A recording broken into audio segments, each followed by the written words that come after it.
ನಾವು ಸ್ಪಿರಿಚುಯಾಲಿಟಿ ಅಂದರೆ ಕಲಿಬೇಕಾಗಿರೋದು ಏನಂದರೆ ನಮಗೆ ನಾವು ಸಾಕ್ಷಿಯಾಗಿರಬೇಕು. Action, feeling, thought. ಆವಾಗ ಪ್ರಪಂಚದಲ್ಲಿ ಜೀವನದಲ್ಲಿ ಎಲ್ಲದಕ್ಕೂ ದೂರ ನಿಂತು ನೋಡೋದು ಕಲಿತೀವಿ. ಆ ದೂರ ನಿಂತ್ಕೊಂಡು ನೋಡೋದು ಕಲಿತಾಗ ನಮಗೆ ಗೊತ್ತಾಗುತ್ತೆ ಈ ಮನಸ್ಸು ಅನ್ನೋದು ಒಂದು ಬಯೋ ಕಂಪ್ಯೂಟರ್ ಅಂತ. ಇದೊಂದು ಮೆಕ್ಯಾನಿಸಮ್. ಇದು ನಮ್ಮಿಂದ ಬೇರೆ ಇರುತ್ತೆ. ಬೇಕಾದಾಗ ಆನ್ ಮಾಡಿ ರೆಕಾರ್ಡ್ ಆಗುತ್ತೆ, ಬೇಡದೇ ಇದ್ದಾಗ ಆಫ್ ಮಾಡಿ ಟೇಪ್ ರೆಕಾರ್ಡ್ ಥರ. ಇದು ಧ್ಯಾನ ಮಾಡೋರಿಗೆ ಗೊತ್ತು. ಈ ನ್ಯಾಕ್ ಅಂತ ಹೇಳ್ತಾರೆ. ಈ ಆರ್ಟ್ ಇದೊಂದು ಸೈನ್ಸು. ನಾವು ತಿಳ್ಕೋಬೇಕು. ಮನಸ್ಸನ್ನು ಬೇಕಾದಾಗ ಉಪಯೋಗಿಸ್ಕೋಬೇಕು, ಪಕ್ಕಕ್ಕಿಡಬೇಕು. ನಾನು ಹಾಗೆ ಮಾಡೋದಿಲ್ಲ.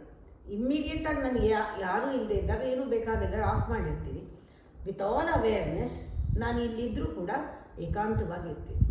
ಅಂದರೆ ಲೈಕ್ ಮೇರುನಲ್ಲಿ ಒಬ್ಬಳೇ ಇದ್ದರೆ ಹೇಗಿರುತ್ತೆ ಹಾಗೆ ಎಲ್ಲರ ಜೊತೆ ಇದ್ರೂ ನನ್ನ ಪಾಡು ನಾನು ಇರ್ತೀನಿ.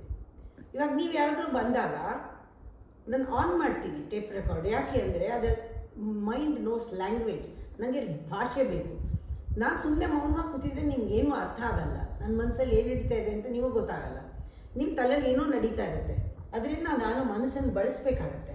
ನಿಮ್ಮ ಲ್ಯಾಂಗ್ವೇಜು, ನಿಮ್ಮ ಸ್ಟ್ಯಾಂಡರ್ಡು, ನಿಮ್ಗೆ ಯಾವ ಥರ ಅರ್ಥ ಆಗುತ್ತೆ, ನಿಮ್ಗೇನು ಗೊತ್ತು ಅಷ್ಟ್ರ ಮೇಲೆ ನಾನು ಹೇಳಬೇಕಾಗತ್ತೆ. ಅವಾಗ ಆನ್ ಮಾಡ್ಕೊಳ್ತೀನಿ ಟೇಪ್ ರೆಕಾರ್ಡ್.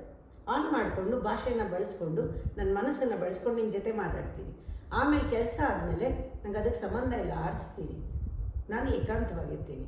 ಇದು ಅವೇರ್ನೆಸ್ಸಲ್ಲೇ ಆನ್ ಆ್ಯಂಡ್ ಆಫ್ ಮಾಡೋವಂಥ ಮನಸ್ಸು ಪರಮಾತ್ಮನ ಕೊಟ್ಟಿರೋದ್ರಿಂದ ಅದನ್ನು ಮಿಸ್ಯೂಸ್ ಮಾಡಿದರೆ, ಅದನ್ನು ಸರಿಯಾಗಿ ಯೂಸ್ ಮಾಡದೇ ಇದ್ದರೆ ಅದು ನಮಗೆ ತೊಂದರೆ ಕೊಡುತ್ತೆ.